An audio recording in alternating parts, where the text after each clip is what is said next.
about my background, and then we can transition into more of the fun stuff we have going on. My hometown, fun facts about me, I'm a Chicagoan. I don't know if you put that as a native Chicago people, which is Shiberia most of the year. We call it Chi-Town. So it's Shiberia mostly, and then in the summer it's Chirac. So of course I'm not going to spend all my days there. It's an amazing city in the summer, it really is. But I have a background, I had a very interesting career in fashion actually. My mom was a fashion designer as I grew up, and I learned it, and I went to school for communication and marketing. And so early on I was learning just hands-on, do-it-yourself type of stuff, that type of stuff that's not standard procedure anymore for kids growing up in communities. So that was really great. Actually, our combined skills in our little fashion house where we did made to measure and custom and couture clothes and fashion shows. And, you know, a lot of the trends that we started were very, very original, and they became worldwide trends, and they're happening like right now, actually. So it really taught me, you know, the power each one of us has if we stand in our power, how influential we can become.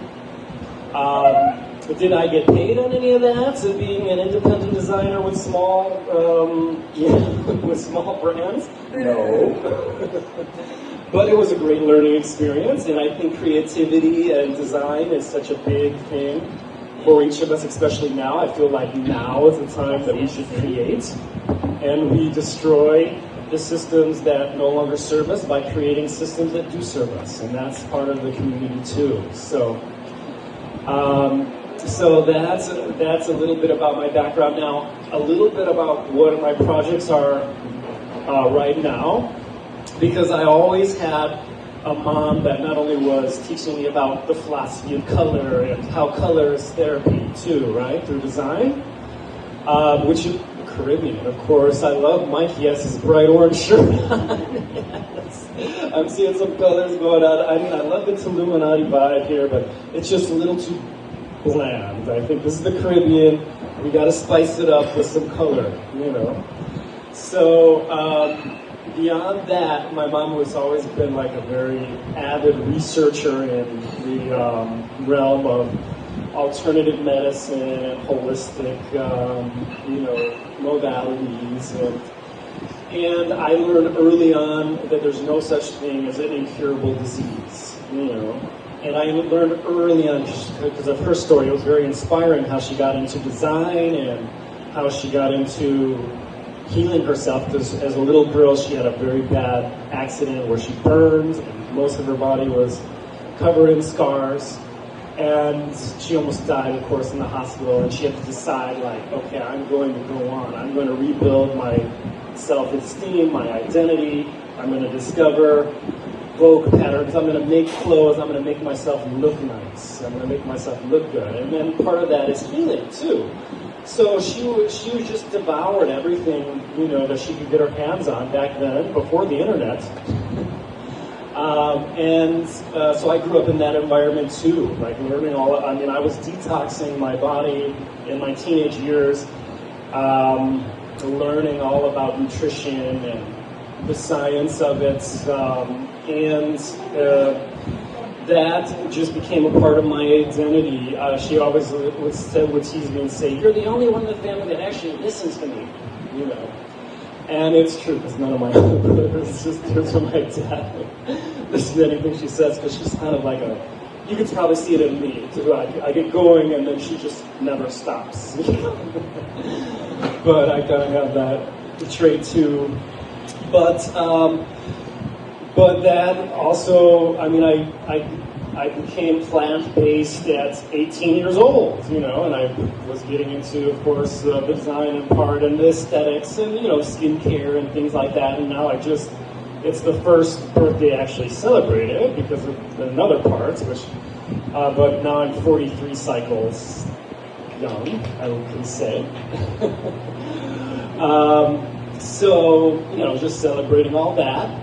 And which leads me back here to Playa after going to Istanbul for 4 years, which really was transformative for me because it was during all those crazy shutdowns and all that part. But it gave me the time and the space, and I think I was ready for it because I was also, previously here in Mexico and Turkey, I was doing a lot of these missionary trips. I was very religious, but also very trapped within my limiting beliefs and within an oppressive corporate religious structure. So it gave me the space to wake up out of that, right? So, and then I realized, after having all of my designs turned into worldwide trends and, all of my work stolen, detox, and also the earthing, because the earthing, the information that's come out about earthing is just so beautiful. And I'm like, I came here, and there's like people walking around with no shoes all the time. I'm like, yes. So yeah, that was how I got going with this project. And then I'm basically one block this way on 26th, and it's a rooftop that I converted. And we do detox and earthing, and we also do health-centric events. And I'm curating it to be more of like a little retreat center. And I'm grateful to Meg as she came down part of her journey. She was my neighbor, and we did a lot of collaborations, and she helped me kind of get things going with the events and everything. And now we have several regular events where we do nice cream social. Which is like, because I have a diet that's, did you see it? Yeah. It's a fun advertisement, right? It's like a little, yeah. It's, because I do a vegan menu for like raw for intermittent fasting, and I'm starting to do that on takeout, and I'm promoting that through some of my events too, but also it supports the clinical detox as well. And we do a nice cream socials on every Thursday. It's all you can eat ice cream. And it's ecstasy. It's like, most people are like, this is big, And then we have the Shaman How group, which is my other favorite group here. The Shaman How, they do their big thing on Tuesdays on Encanto Beach on 40th with all the sound healing. A couple members come out because what I did is I took this pool and I made it not into a pool, and now it's the earthing circle. So I have all of the earthing mats connected to the garden below via copper mats, and they're in the earthing circle, and I have the sand above them because it enhances the frequency. And we do our stuff down there because you're earthing while you're in the sky, So we do the sound healing, and because it's a pool, it's just the intensity of the sounds. And we've had several people who have out-of-body experiences, just because it's so intense. And there's just one bowl, but the acoustics are such. And then we have fun with ice cream, we cool off afterwards with unlimited ice cream. We got all kinds of Blue Lotus stuff. And my other event that we're doing is Spoken Word, which is a poetry event. And performances, and it's kind of, we get all sensual pro poetry, and Kai, she's doing a lot with the LGBTQ community too, and just she toured all over the U.S. doing spoken word, and it's just fabulous, and people are coming and sharing, and just having the Blue Lotus, which is muscle relaxing, so people kind of get a little slow, but it's also an aphrodisiac, so it just lends to the atmosphere, and it's delicious, and it's a great healing modality, great for lucid dreaming as well. So many things for consciousness, but I really want, we'll do other events too. We got yoga going on. We have a therapy, which is mostly in Spanish, because I want to integrate more of the Spanish, and because I've been focusing more on the expats, but I want to integrate the local with the expats together, because I think that's something we could improve on.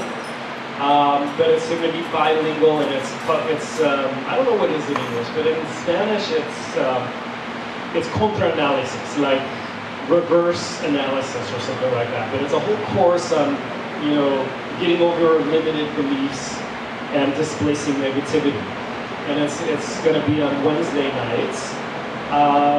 And, just a bunch of fun stuff that I have aside from this regular practice where I'll have people in for a day, half a day for rates where we do specific kinds of detox and earthing, and other modalities that I'll plug in. And then sometimes I have people for a week. So we just got done with our first retreats where we did a really fantastic yoga retreat with Surya too for detox and etheric and astral, and we went to the cenote just yesterday, a private cenote here in Playa, which I visited, and were fabulous as well. But I wanted to talk for the remainder of my time just about one of the modalities that I think is really, really incredible, that I can speak on for a long time, and it's called Bubble Tech, and it's like a worldwide initiative now, and incredible, amazing, powerful things are happening out of this. It's a very ancient technology. It's kind of like Tesla. Well, Mike Emery is the quantum physicist that redid it, but that invented it. But he didn't really invent it. He just kind of like, revamped it. Really, and made it more updated or something. But it's just advanced orgone